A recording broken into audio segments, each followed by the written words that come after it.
Bom dia, pessoal. Eu vou pedir a colaboração de vocês. Afinal de contas, como a gente está sem as telas funcionando, tantos textos não serão projetados, então eu vou precisar de um certo dinamismo, ok? Da sua parte, abrindo a sua Bíblia, o seu aplicativo. E eu vou precisar um pouquinho a mais da sua atenção, tá bom? Porque eu vou fazer algumas citações, nós vamos ver algumas frases, nós vamos ver sobre alguns autores. E como a gente não tem a frase projetada, eu vou precisar muito que você preste atenção em cada palavra que será dita, combinado? E tem mais uma coisa, não sei se você sabe disso, eu sou um pouco carente de atenção. Então é o seguinte, quando eu vejo pessoas muito dispersas, eu começo a ficar disperso e eu começo a tentar fazer coisas, me movimentar. Tem gente que fala, você se movimenta muito, é por causa disso. Eu fico tentando de alguma forma prender a sua atenção, ok? Então, por favor, eu preciso de você, eu preciso da sua colaboração, mas quero começar a pregação de hoje falando algo muito especial. Estamos muito felizes, né? Nós, como o pastor Pedro falou, hoje é o nosso segundo culto aqui nesse novo local. E eu tenho uma grande expectativa do que Deus vai falar hoje para a igreja, amém? A minha expectativa é que ao final desse culto você seja poderosamente transformado. Mas não apenas você. A minha expectativa é que ao final desse culto eu saia daqui poderosamente transformado. Eu preciso disso. Eu preciso dessa palavra e eu creio que Deus quer e vai falar poderosamente ao seu coração. Se tem alguma pilastra te atrapalhando, as pilastras são uma bênção, aleluia, né? Mas eu vou tentar de alguma forma olhar, ok? Vai dar certo, pessoal, vai dar certo, tá bom? Beleza? Tamo junto. Deus abençoe. Vamos lá, vamos começar. Como já foi mencionado, nós estamos... Se você não sabe, aqui na Vértice, se você nos visita, nós decidimos pregar, nós decidimos escolher os temas das mensagens dos domingos a partir das práticas do caminho de Jesus. Então, a cada trimestre, nós escolhemos uma das práticas para, de alguma forma, nortear e embasar o que vai ser falado. Estamos no trimestre, na estação do jejum, que começou agora em abril e vai até junho. Ok? Então a gente está... Esse tema, jejum, vai nortear as séries de mensagens nesse trimestre. Nesse mês, nós iniciamos no domingo passado a série de mensagens chamada Nem Só de Pão. Essa série, ela é baseada especialmente na frase de Mateus capítulo 4, versículo 4, quando Jesus lá no deserto é tentado por Satanás. E depois de uma pergunta de Satanás, quando Satanás fala para Jesus, olha, você está com muita fome, transforme essas pedras em pães, peça a Deus que Ele vai transformar essas pedras em pães. Jesus fala, olha, está escrito, nem só de pão viverá o homem, ok? Então, mas de toda palavra que procede da boca de Deus, ok? Mateus capítulo 4, versículo 4. E eu tenho uma confissão para fazer, já que estamos falando sobre jejum. Tenho uma importante confissão. Eu tive um encontro com Jesus quando eu tinha 13 anos de idade. Com 13 anos eu me entreguei completamente a Jesus, de falar, eu entendi, eu me rendo, Jesus é o dono, o Senhor da minha vida. E agora eu estou com um pouco mais do que isso, ok? Um pouquinho mais do que 13 anos. E acreditem se quiser, a equipe pastoral me zoa, porque eu sou o pastor mais velho da igreja, ok? Então, você ri, né?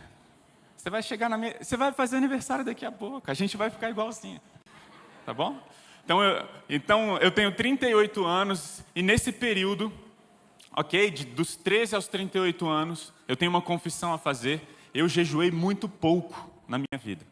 Jejuei muito pouco, eu fiz pouquíssimo jejum. Essa não era uma prática comum nas minhas disciplinas espirituais. E é interessante observar, eu cheguei a uma constatação, preciso confessar outro pecado, ok? Nas vezes em que eu jejuei, eu também jejuei muitas vezes errado. Fiz muitas coisas erradas e essa constatação está vindo a partir do estudo sobre jejum, a partir, por exemplo, da mensagem de domingo passado. Então, eu tenho ficado muito claro para mim a maneira correta. Existe uma maneira correta de fazer jejum. Se nós lermos a palavra de Deus e lermos o que o próprio Cristo falou sobre jejum, ele falou, olha, quando vocês jejuarem, não façam isso, por exemplo. Então, assim, existe uma maneira certa ou errada de fazer o jejum, de praticar o jejum. E eu confesso que eu pratiquei muitas vezes errado. Das poucas vezes em que eu pratiquei, muitas vezes eu pratiquei errado. Se eu tivesse que dar um título para a mensagem de hoje, seria o jejum à luz do verdadeiro evangelho. O jejum à luz do verdadeiro evangelho. E o que eu fiz de errado? Antes de entender o evangelho, muitas vezes eu utilizei o jejum como instrumento de barganha, ainda que por motivos legítimos, né? Eu quero, de alguma forma, que o Senhor me abençoe para que eu possa abençoar mais, então eu vou praticar um jejum para que Deus atenda um pedido. De alguma forma era uma troca. Eu vou fazer isso, vamos ver se de alguma forma Deus vai responder ou atender um pedido do meu coração. E depois de conhecer o evangelho, eu vi que eu muitas vezes pratiquei o jejum como mera obrigação. E o mera aqui faz muita diferença. Por quê? Porque nas disciplinas, quando a gente fala sobre disciplinas espirituais, praticar as disciplinas espirituais, nem sempre a gente vai estar com vontade, né? Mas a gente tem que praticar mesmo assim. Então, o que eu estou querendo dizer é que muitas vezes eu pratiquei simplesmente, já que tem que praticar, vamos lá, vamos praticar. E não é isso, né? O jejum, ele vai além disso. Então, por exemplo, o que eu fiz de errado quando eu falo que eu pratiquei como uma mera obrigação? Eu falava, olha, tem que praticar o jejum, então eu ficava sem comer, e o que eu fazia? Eu ficava sem comer e ia fazer todas as minhas atividades do dia. Ok? Se jejum é ficar sem comer, vamos lá, vamos ficar sem comer e segue a vida, certo? Só que, estudando sobre jejum, eu percebi que, olha só, jejum não é simplesmente ficar sem comer. Ok? Jejum não é simplesmente ficar sem comer. É afligir a sua alma, a fim de estar saciado em Deus. Isso é o jejum. Ok? Deu para entender a diferença? E muitas vezes eu apenas fiquei sem comer. E essa é uma das principais razões pelas quais eu afirmo que muitas vezes eu pratiquei o jejum errado. Porque eu ficava sem comer e seguia a vida. Mas não é só isso. O jejum não é sobre ficar sem comer apenas. Ok? Então, assim, você quer ver um exemplo? Eu vou praticar jejum. Aí você fica sem comer e vai fazer o quê? Assistir Netflix, mano. Assim, ok, estou... E ainda fala, estou de jejum, né? Assistindo uma série no Netflix. Só que o jejum não é apenas ficar sem comer. É afligir a sua alma a fim de estar saciado em Deus. E foi constrangedor ler um livro do John Piper chamado Fome de Deus, em que no início do 3º capítulo, o pastor John Piper conta sobre um reitor de um seminário, chamado doutor, aí pega para mim, doutor Carl, e o segundo nome dele é muito complicado, eu não sei pronunciar isso, ok? Lindquist, sei lá, ok? Vamos chamar ele de doutor Carlinhos, pode ser? Carlinhos, tá bom? Então vamos lá, o doutor Carlinhos ensinou algo muito interessante. O John Piper falou que esse reitor impactou muito a vida dele e que ele dedicou a última década da sua vida, ele morreu em 1991 de câncer, e ele dedicou a última década da sua vida na promoção de devoção espiritual e ensinar as pessoas sobre as disciplinas espirituais. Então, o doutor Carlinhos, ele aprendeu muito sobre jejum. E olha só o que o doutor o doutor Carlos falou sobre jejum. Quando eu pratico jejum, em vez de tirar 1 hora para o almoço, eu aproveito o tempo para ir à sala de oração. Ali, passo meu intervalo de almoço em comunhão com Deus, em oração. Uau! Isso aqui me constrangeu demais. Isso aqui me constrangeu demais. Falei, é isso é praticar o jejum. Então, assim, quando eu li, na verdade, esse testemunho, minha cabeça fez um boom, tive uma explosão. Falei, agora faz sentido do que se trata realmente o jejum, né? Ele aprendeu que é se privar do alimento para ter um encontro, um banquete em comunhão com Jesus. Ok? Não é apenas se privar do alimento. Ou seja, eu creio que a postura correta tem a ver com a compreensão correta sobre, não apenas o que é o jejum, mas sobre o que é o Evangelho. E existe um fato. Eu preciso dizer que existem muitos locais, seja na TV, sejam igrejas, a gente ouve de pessoas falando sobre um falso evangelho, sobre um evangelho equivocado, uma teologia equivocada.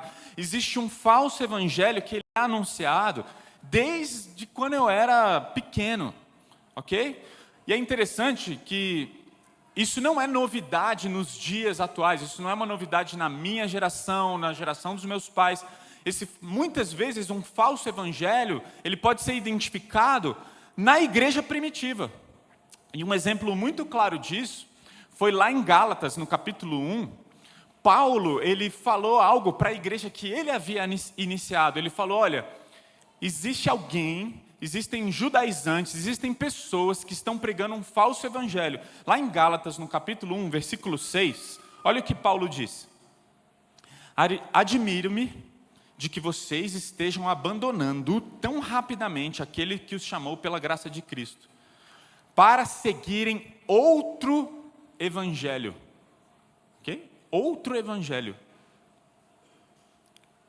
E ele fala no versículo 7, que na realidade não é evangelho. Não é evangelho. O que ocorre é que algumas pessoas os estão perturbando, querendo perverter o evangelho de Jesus. Gente, quando o assunto é falso evangelho, não é que o que as pessoas falam, creem, declaram, proclamam e acreditam seja totalmente errado. Não é isso. Existe uma perversão. Tem Jesus ali, mas quem é o centro daquela mensagem? Ok? O verdadeiro evangelho, ele aponta para Cristo Jesus, para a glória de Deus, para a glória de Cristo. E quando nos deparamos com isso, nós somos transformados e encontramos o verdadeiro deleite e satisfação que só pode ser encontrado em Cristo Jesus. No versículo 9, Paulo falando para essa igreja, falou, se alguém anuncia a vocês um evangelho contrário àquele que vocês já receberam, que seja amaldiçoado. E existem muitas pessoas em muitas igrejas, na televisão, na internet, dizendo, venha para Jesus, você precisa de Jesus e você vai ser abençoado. É mesmo? O que é bênção? Que bênção é essa? O que é ser abençoado? É um carro novo, um emprego novo? É um relacionamento novo? São circunstâncias melhores? É um filho que nós não tivemos? É a cura da enfermidade? Porque lá no fundo, muitos cristãos acreditam que a bênção de seguir a Jesus tem a ver com as bênçãos que podemos receber de Deus aqui na terra. Só que não é isso, esse não é o Evangelho não é sobre isso, essa não é a centralidade do Evangelho, e não é para lá que que a mensagem do Evangelho deve nos conduzir. Por isso, tem muitas pessoas, a gente está falando sobre a prática do jejum, tem muitas pessoas que falam, então, eu vou à igreja, eu vou orar mais, eu vou contribuir mais, eu vou ser uma pessoa melhor, eu vou inclusive praticar o jejum para ver se Deus de alguma forma me faz um pouco mais merecedor das suas bênçãos, para que eu desfrute de uma vida boa, plena e tranquila, para que Deus cuide dos meus filhos, não traga nenhuma enfermidade, entende? Lá no fundo, muitos cristãos creem que devem praticar coisas boas, fazer, inclusive praticar as disciplinas espirituais lá no fundo com o intuito de Deus me dar uma vida tranquila.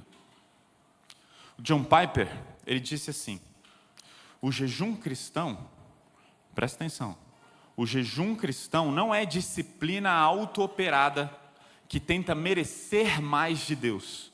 Vou repetir, vamos lá, já que a gente está sem slide.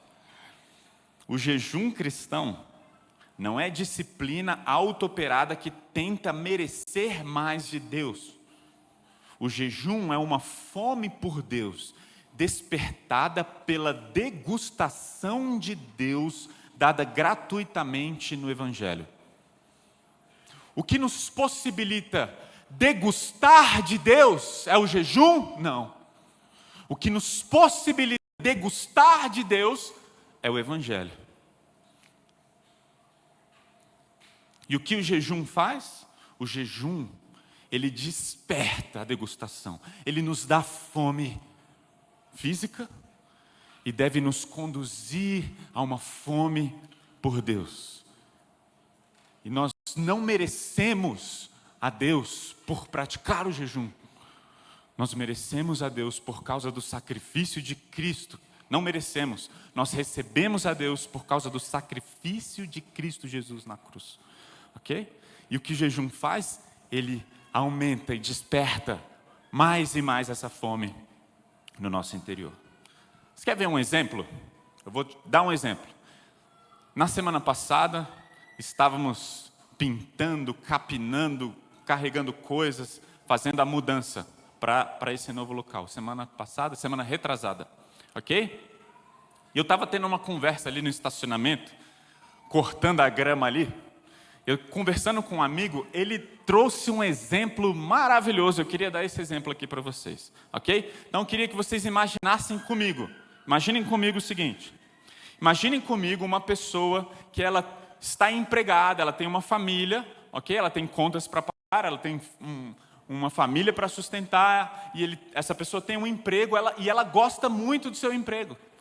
E essa pessoa, ela gosta do seu ambiente de trabalho, ela gosta do seu salário, está tudo bem, está tudo certo. E de repente, ela recebe a notícia que ela vai ser relocada. Ela vai sair daquele ambiente, ela não vai mais trabalhar com aquelas pessoas. E imagine comigo, ok? E aquela pessoa então começa a entrar num sentimento de frustração e de se perguntar: Senhor, não deixe isso acontecer, tá entendendo? Estão imaginando comigo? E aí ela vai para a sua comunidade, para o seu grupo pequeno, da sua igreja, ela está lá na comunidade e ela começa: olha, eu tenho um pedido de oração, eu estou aflito. Com o quê? Não, é porque você é relocado, eu tenho o meu trabalho e eu amo o meu ambiente de trabalho, as pessoas que trabalham lá, por favor, orem por isso. E aí, as pessoas oram e depois de pouco tempo, existe uma grande surpresa. Aquela pessoa, ela foi relocada para um novo local e ela amou esse novo local. Ela falou: nossa, esse novo local ele é maravilhoso, com umas demandas muito menores, mais fáceis, mais baixas. Descobri que eu vou pegar um pequeno reajuste salarial, melhor ainda, olha só coisa boa. E olha só que coisa boa, só tem crente, gente boa. Porque nem todo crente é gente boa, né? Mas só tem crente, gente boa lá. Uau! E aí ela volta então na sua comunidade, não com um pedido, mas com uma manifestação de gratidão. Vamos orar, porque Deus foi bom. Afinal de contas, Ele fechou uma porta para me colocar num lugar muito melhor. Gente, eu estou usando essa ilustração para falar que muitos cristãos pensam assim. Ok? Eu tenho uma pergunta para te fazer. E se Deus te colocasse num ambiente pior, cheio de pessoas problemáticas, que precisam de Jesus? Ok? Ele deixaria de ser bom? Ele deixaria de ter respondido? Você ia pensar: nossa, Deus está sendo muito mal comigo. O que está acontecendo? Está entendendo? Vocês estão entendendo? Eu estou conseguindo me fazer claro, igreja? Estou? Ok. Caramba, está muito longe, não consigo ver. Eu preciso usar óculos, gente. Verdade, próxima vez eu vou ter que colocar um óculos. Gente, é isso. Eu conheço inúmeras pessoas que quando você compartilha um problema, uma dificuldade, ela fala, calma, calma, Deus vai providenciar uma porta muito melhor, ok? E aí eu fico me perguntando, é isso? O Evangelho é sobre crer em Deus, sobre buscar a Jesus, a fim de recebermos algo melhor aqui na terra, uma bênção maior aqui na terra? Porque até onde eu saiba, até onde eu me lembre da minha infância, essa é a famosa teologia da Xuxa. Né? Eu não sei se você se lembra, por que eu estou falando isso, né? Mas eu me lembro, eu era criança, eu assistia lá a Xuxa e ela cantava Lua de Cristal. E lá nessa música ela falava, tudo que eu quiser, o cara lá de cima, ok? O cara lá de cima vai me dar. E essa é a teologia da Xuxa falando, olha, é isso, tudo que você quiser, ok? Você vai receber do cara lá de cima, que ela nem menciona que cara é esse, ok? Essa é a teologia da Xuxa. E a gente vive, então, de alguma forma, acreditando num falso evangelho, numa falsa esperança de buscarmos a Deus, praticarmos jejum, mudarmos as coisas, a fim de recebermos uma vida mais tranquila, confortável e melhor aqui na terra. Ok? Mas o texto bíblico, tanto de Mateus capítulo 4, quanto de João capítulo 4, e eu quero ler com vocês João capítulo 4, nos mostra que o alvo não é uma vida melhor aqui na terra.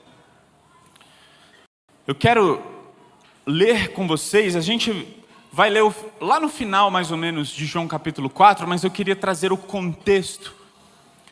O que acontece aqui no capítulo 4, Jesus ele vai ter um encontro com a mulher samaritana. E no versículo 6 a gente consegue ver que Jesus estava cansado. Provavelmente, existe uma probabilidade dele estar com fome física. Afinal de contas, no versículo 8 a gente vê que os discípulos haviam saído para comprar comida. E aí no versículo 27 a gente percebe que os discípulos ficam muito surpresos. Eles ficam muito surpresos com o que? Nossa, Jesus está conversando sozinho com uma mulher samaritana. O que Jesus está fazendo?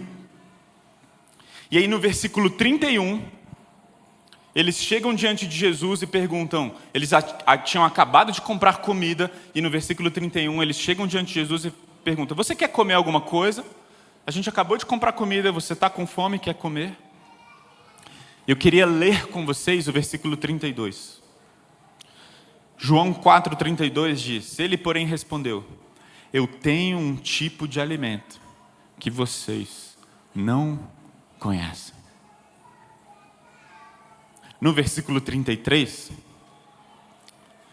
eles vão se questionar, será que Jesus comeu alguma coisa? Será que alguém deu comida para Jesus?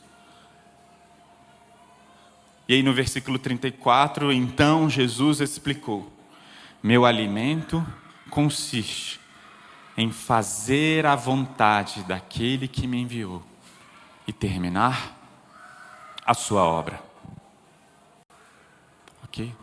O que Jesus estava tentando ensinar com essa declaração, ele estava tentando mostrar que nem só de pão viverá o homem. Jesus estava tentando mostrar que existe um alimento mais importante do que aquilo que é mais essencial para a sobrevivência do ser humano.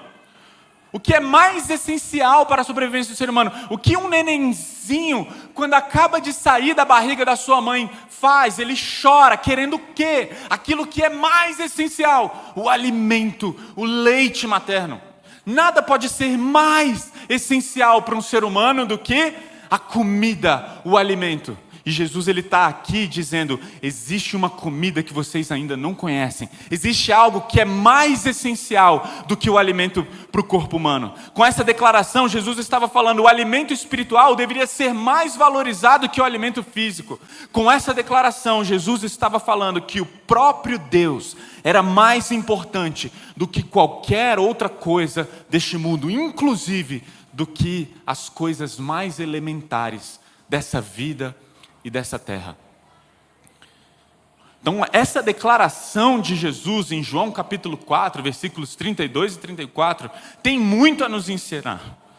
Porque o que Jesus estava falando aqui é, o Pai é mais importante. Eu me alimento do Pai, eu me alimento do relacionamento com Ele, eu me alimento da sua vontade. Esse é o alimento que vocês não conhecem, esse é o alimento imprescindível para mim. Querida igreja, o Evangelho é sobre Jesus. O bem do Evangelho não é o que o Evangelho pode oferecer aqui nessa terra. O bem maior do Evangelho é o próprio Cristo.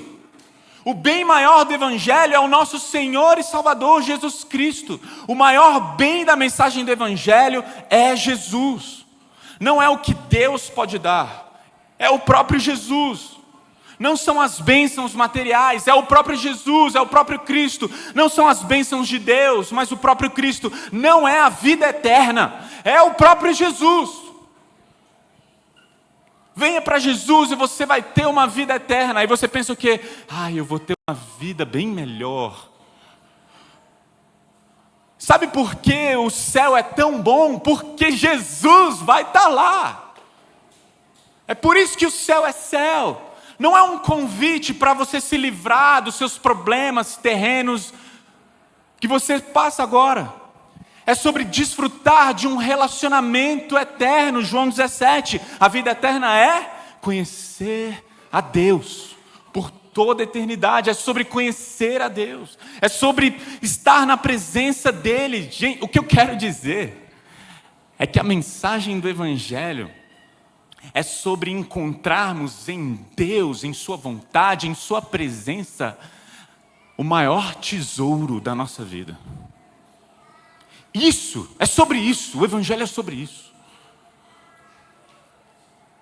E se formos dar uma pequena recapitulada nos acontecimentos, na própria mensagem do Evangelho, a gente vê que Deus nos criou com um propósito sublime, de desfrutarmos de um relacionamento, para desfrutarmos de um relacionamento pleno com Ele, ok? Nós fomos criados para desfrutar de uma alegria e de um prazer imensurável, ok?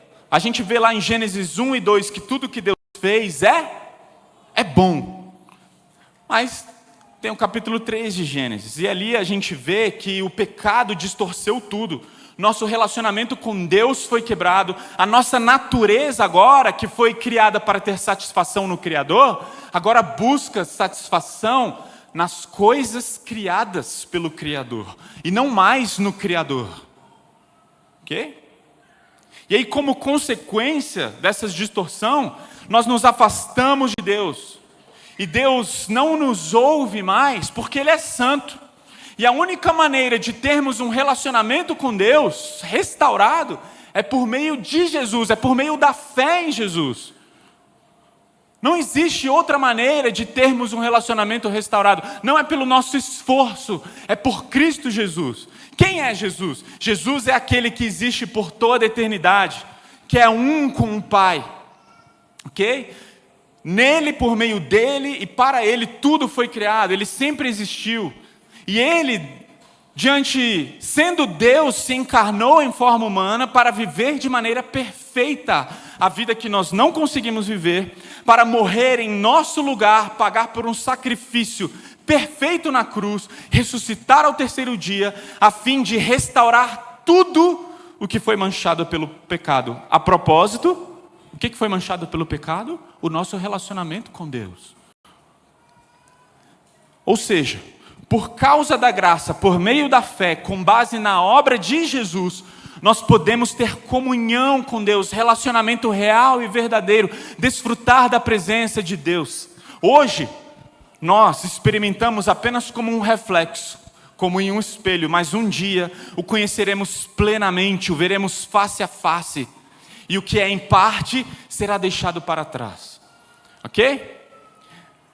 Gente, Jesus, atenção, duro que eu vou falar agora, duro! Jesus não quer te dar o céu ou uma vida eterna. Não, o céu não é sobre um lugar. Até o céu é sobre uma pessoa. Jesus quer te dar dele mesmo.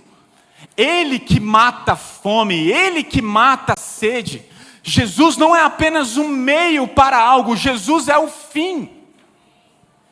E a prática do jejum não pode ser um meio para recebermos alguma coisa que não o próprio Deus. Se praticarmos o jejum dessa forma, vamos praticar o jejum da maneira errada, ritualística ou barganha. Ainda que sejam desejos incríveis e legítimos, a nossa comida não é o que Deus pode nos dar, a nossa comida é o próprio Deus.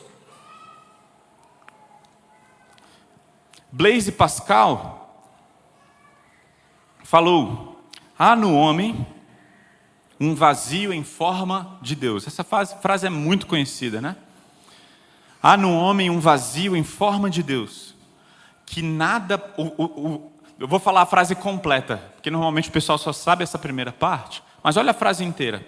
Há no homem um vazio em forma de Deus, que nada pode preencher, senão Deus mesmo, por meio de Jesus Cristo. Nós temos um vazio. Eu tenho um vazio. E de vez em quando, esse vazio ele vem. E aí a gente tenta saciar, eu tento saciar esse vazio, essa fome interior com várias coisas. Várias coisas. Eu não estou falando apenas pecados, eu estou falando até de coisas legítimas. Tento preencher. E eu preciso ser sincero em relação a isso, gostaria muito que você fosse também. E uma boa maneira de descobrir o que sacia esse vazio, essa fome, é nos fazendo uma pergunta: o que é capaz de tirar nosso contentamento e nossa paz? O que é capaz? O que tira? Sabe? A gente precisa responder sinceramente a pergunta: Deus é verdadeiramente o maior desejo do meu coração? Se Deus me puser em meio a profundas provações, se Deus nos colocar, vou botar na primeira pessoa do plural, estava na primeira pessoa do singular, mas vamos pensar na primeira pessoa do plural. Se Deus nos colocar em meio a profundas provações, poderemos dizer, como o salmista no Salmo 73, 25, a quem tenho eu no céu, senão a ti, e na terra nada mais eu desejo, além de estar junto a ti. Se Deus tirar de nós pessoas que amamos, ok? Seremos capazes de dizer, como Jó, no capítulo 1, versículo 21, Deus deu, Deus tirou, louvado seja o nome do Senhor. Se Deus colocar em nós um espinho na carne, um tormento, poderemos dizer: a graça de Deus me basta, porque o seu poder se aperfeiçoa na minha fraqueza. Se Deus, de alguma forma, fechar portas, não atender nossa oração, se Deus nos fizer passar por vales profundos, experimentando profundas trevas, poderemos dizer, como o salmista no capítulo 23, ainda que eu ande pelo vale da sombra da morte, eu não temerei, porque o Senhor está comigo, a presença dEle me basta. Será que quando a cruz estiver muito pesada, poderemos dizer, como o autor de Hebreus, no capítulo 12, quando falou, devemos ser como Cristo, devemos firmar os nossos olhos em Cristo Jesus, autor e consumador da nossa fé, que suportou a cruz em troca da alegria que estava proposta? Ou será que a gente é o povo, não o povo da cruz, mas o povo que fala: Deus, Nos livra dessa cruz, está pesada demais. Se for a sogra, eu te entendo. Quê? Tô brincando, eu amo a minha sogra. Eu sou apaixonado pela minha sogra.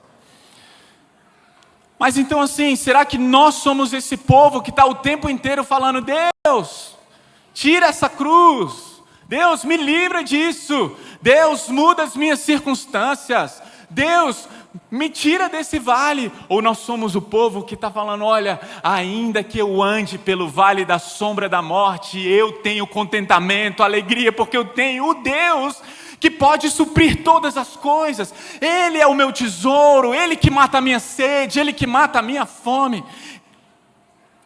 De tempos em tempos, John Piper falou assim, o jejum não é uma negação da excelência do alimento ou da generosidade de Deus em fornecê-lo. Legal, né? Porque não existe problema, Deus que fez o alimento é bom.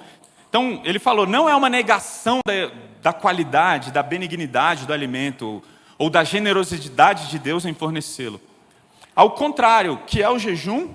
É uma maneira de dizer, de tempos em tempos, que ter mais do doador é mais valioso do que ter as dádivas.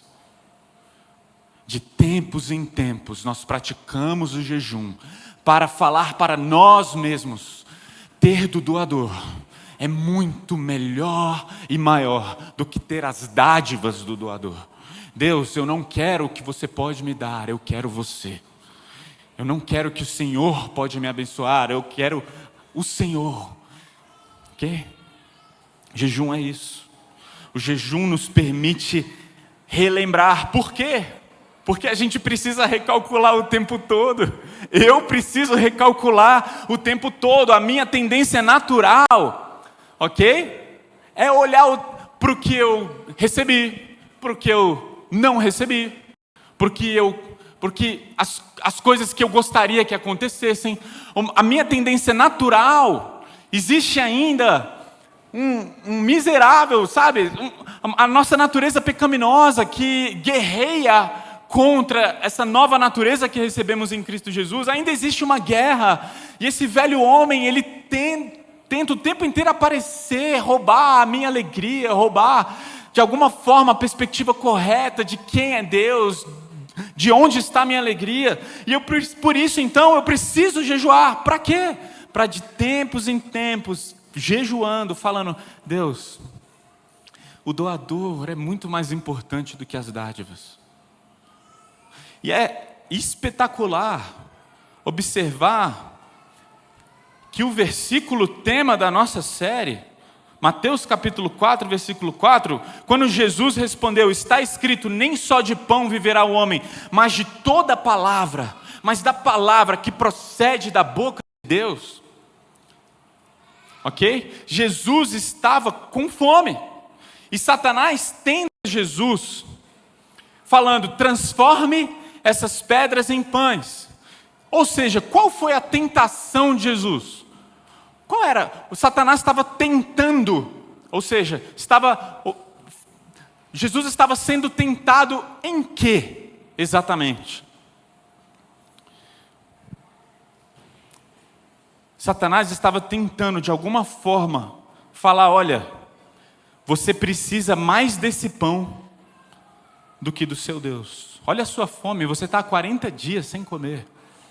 Você precisa desse pão. Você precisa das maravilhas de Deus, de transformar as pedras em pães.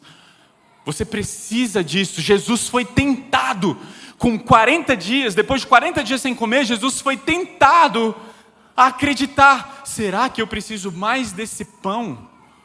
Será que eu preciso tanto assim desse pão, ao ponto de falar: Deus, por favor, transforma essas pedras em pães, porque o Senhor é todo poderoso. Será que eu preciso tanto desse jeito? E Jesus, ele fala: está escrito, nem só de pão viverá o homem.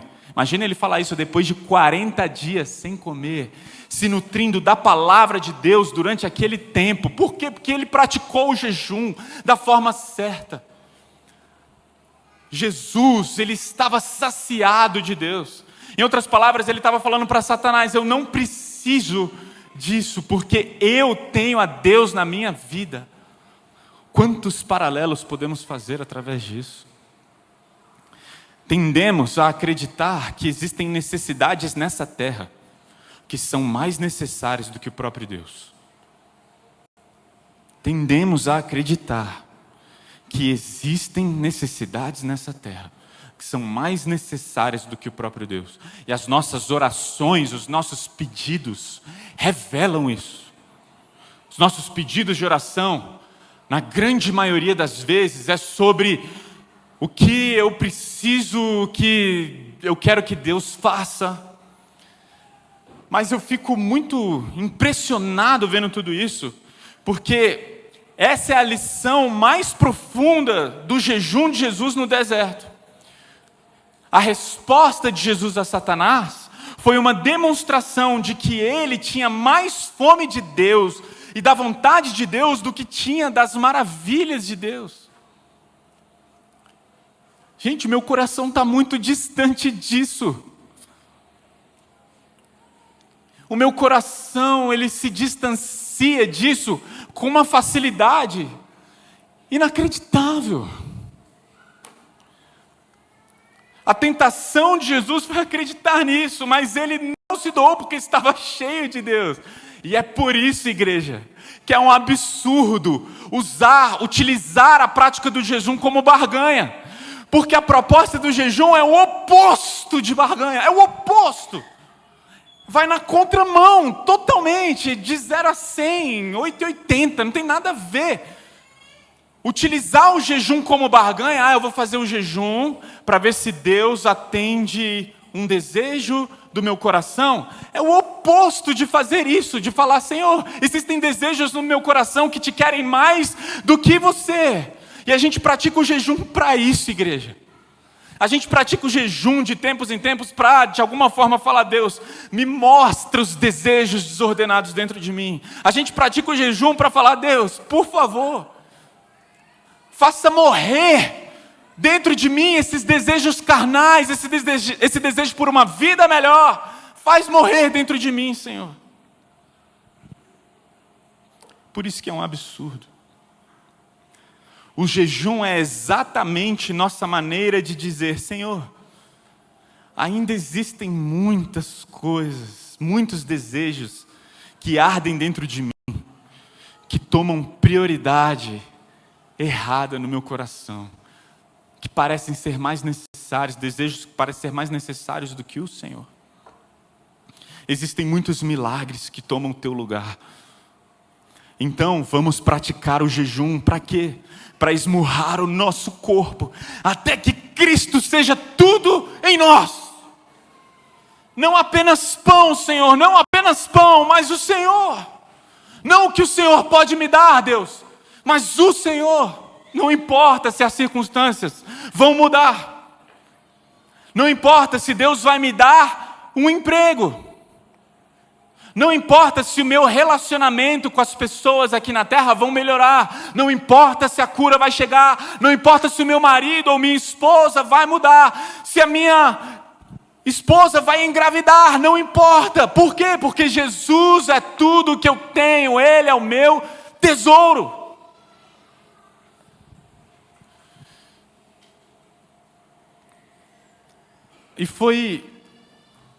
E nós passamos, eu e a Thalita passamos por uma experiência que de alguma forma foi muito marcante para nos ensinar isso. Eu me casei com a Thalita em fevereiro de 2012, ok? E depois de um ano a gente começou a tentar engravidar, ok? Só que a gravidez não acontecia. Nós fizemos vários exames, descobrimos vários desajustes, fizemos cirurgias, tratamentos, oramos, desejamos, buscamos. Afinal de contas, é errado orar e desejar ter filhos? É errado? Não, claro que não. Então oramos, buscamos, corremos atrás, ok? Fizemos tudo o que estava ao nosso alcance para que a Thalita engravidasse, ok? E depois de 3 longos anos, a Thalita engravidou. Mas a alegria de saber que ela estava grávida se tornou em grande e profunda tristeza e frustração, porque ela perdeu o bebê. E durante a nossa busca por respostas, depois daquela perda, o que a gente fez?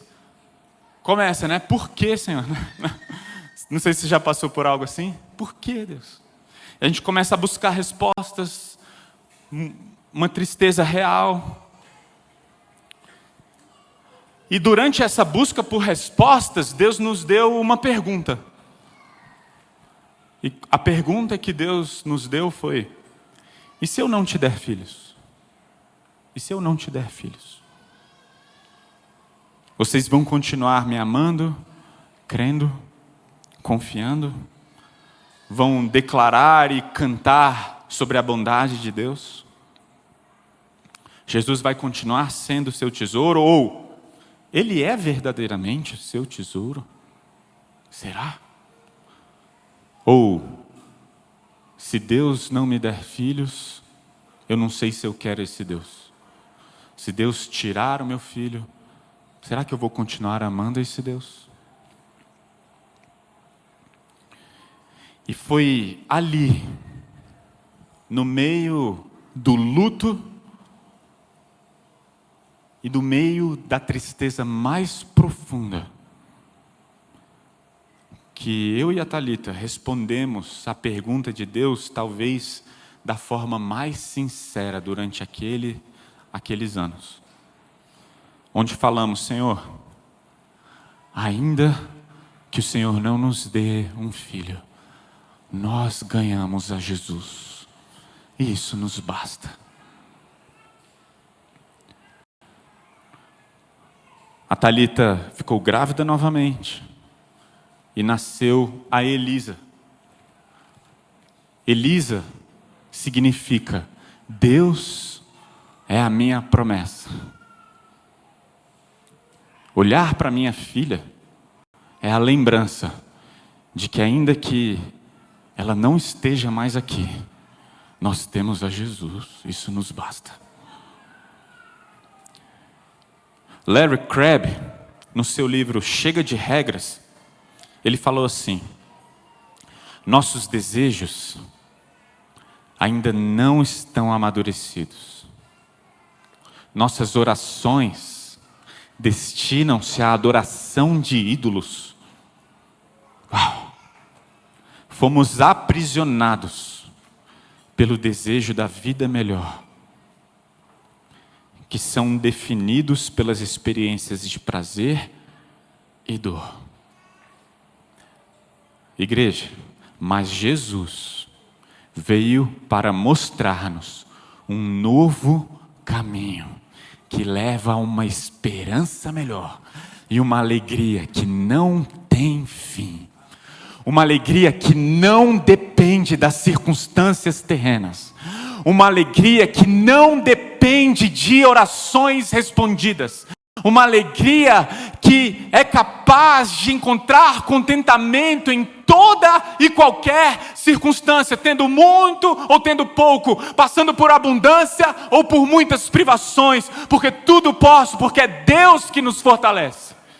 Existe uma alegria proposta por Cristo Jesus, e é isso que Ele quer oferecer. É por isso que Jesus é a bênção, é por isso que Jesus é o tesouro. Já pensou experimentar de uma alegria e de uma presença que é capaz de passar por todas as circunstâncias? É isso que Ele quer oferecer. O que Jesus tem a oferecer para mim e para você é muito maior do que os nossos pedidos terrenos. Muito maior. Precisamos entender que a bênção é Jesus. O meu vazio e da Thalita foi preenchido não quando o filho chegou, mas quando reconhecemos que Jesus era tudo em nós. A bênção do solteiro não é um relacionamento, é Jesus. A bênção da viúva, do divorciado, das viúvas e dos divorciados, não é um novo cônjuge, é Jesus. A bênção da estéril não é um filho, é Jesus. A bênção do desempregado não é um emprego, é Jesus. A bênção do pobre não é o dinheiro, é Jesus. A bênção do faminto não é o pão, é Jesus. A bênção do enfermo não é a cura, é Jesus. A bênção do sofredor é Jesus e somente Jesus. Ele é o fim, Ele é a alegria, Ele é a salvação. Ele é o pão da vida. É Ele. É Ele. Não é o que Ele pode oferecer. É Ele. E é por isso que o salmista diz: a quem tenho eu, Senhor, nos céus, senão a Ti? Não há ninguém na terra que eu deseje além de estar junto a Ti. O jejum não vai nos tornar mais amados por Deus. Não vai. O jejum não vai nos tornar aceitos. Por quê? Porque nós somos amados e aceitos por causa de Jesus. Nós somos amados e aceitos por causa do que Jesus fez. Nós somos amados e aceitos por causa da graça, por meio da fé. Praticar o jejum não vai nos tornar mais amados ou mais aceitos. O que o jejum vai fazer? Vai nos trazer mais fome. O jejum vai nos trazer mais comunhão, mais relacionamento, mais sede pela presença, mais de Jesus em nós. E eu queria encerrar, se a banda puder subir, queria convidar a banda para subir. A gente vai cantar, a gente vai orar, mas eu queria encerrar falando que talvez algumas pessoas digam: Alex, então Deus não quer nos abençoar? Deus não quer que a gente seja feliz? Eu não sei se você está entendendo, se você em algum momento se fez essa pergunta, eu não sei se eu estou conseguindo me fazer claro. Tudo que Deus mais quer é que você experimente a verdadeira felicidade, a verdadeira alegria. Isso só vai acontecer quando eu e você nos rendermos e bebermos, nos saciarmos de Jesus, em Jesus, com início nele, através dele e com fim nele. Nada sobre o que ele pode oferecer, mas tudo sobre Ele. Se o foco da sua busca a Deus é a mudança das circunstâncias, você está correndo um grande risco. Grande risco.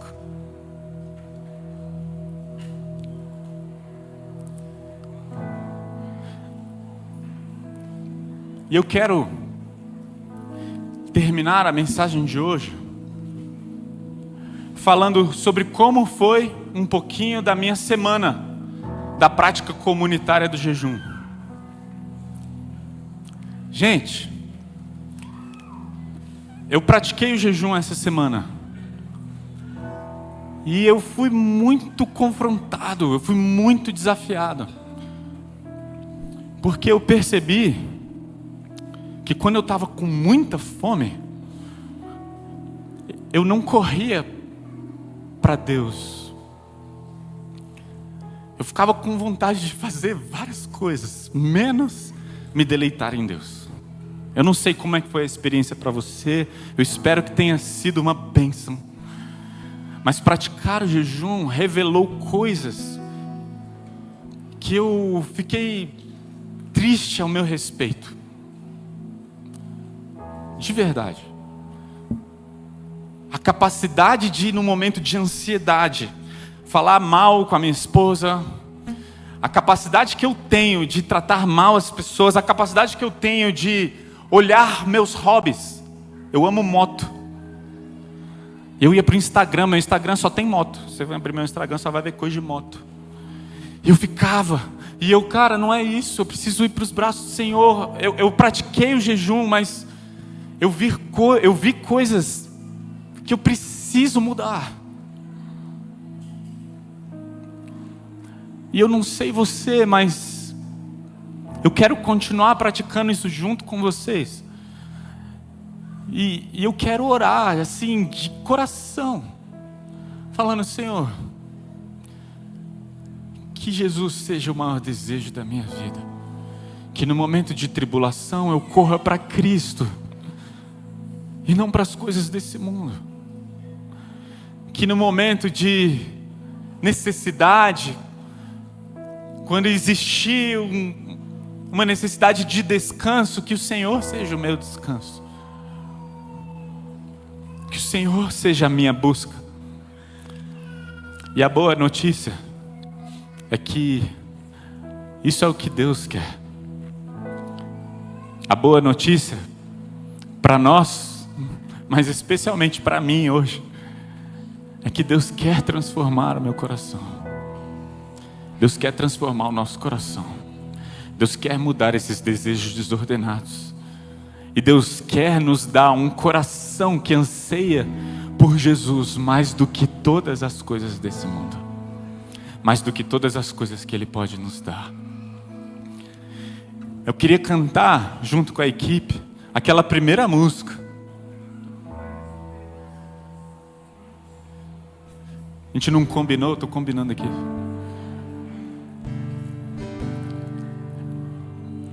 E eu queria, se esse é o seu desejo, eu queria orar com você. Eu queria que a gente cantasse isso de todo o nosso coração. Eu queria encerrar essa mensagem com uma oração coletiva. A gente está praticando o jejum coletivamente. Eu queria encerrar esse culto com uma oração coletiva. E a oração vai ser essa música. Será que você deseja isso? Será que você pode cantar isso junto comigo? Se você pudesse, coloque em pé. Eu queria que a gente cantasse isso. Eu queria que a gente fizesse de cada palavra dessa canção a oração mais sincera e desejada desse dia para essa semana. Que a gente possa encontrar realmente em Jesus, assim como Paulo encontrou quando ele falou: o que para mim era lucro, passei a considerar como perda se comparado com o conhecimento de Cristo Jesus. Eu quero encontrar isso, eu quero encontrar isso. Eu quero que Jesus seja tudo em mim. Eu quero que Jesus sacie a sede do meu interior. Eu quero parar de buscar. Eu quero parar de tentar matar essa sede em coisas que não são o nosso Deus.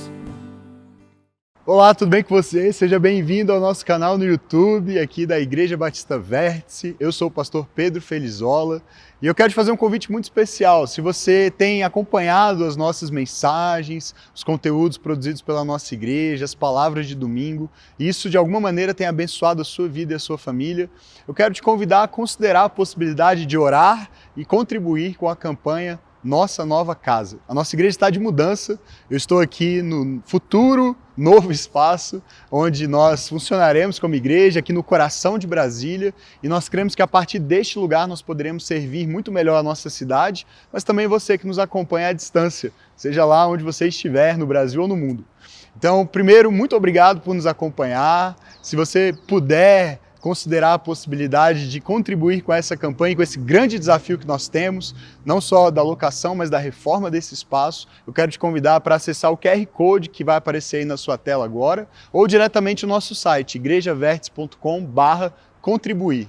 Lá você pode adquirir uma cota para ser alguém que contribui regularmente com essa campanha, que vai durar 2 anos, ou você pode fazer uma oferta avulsa. De toda maneira, essa ajuda será muito bem-vinda e eu oro para que o Senhor te abençoe, para que as nossas palavras, mensagens continuem fazendo diferença na sua vida e também na sua comunidade local. Muito obrigado, que o Senhor te abençoe.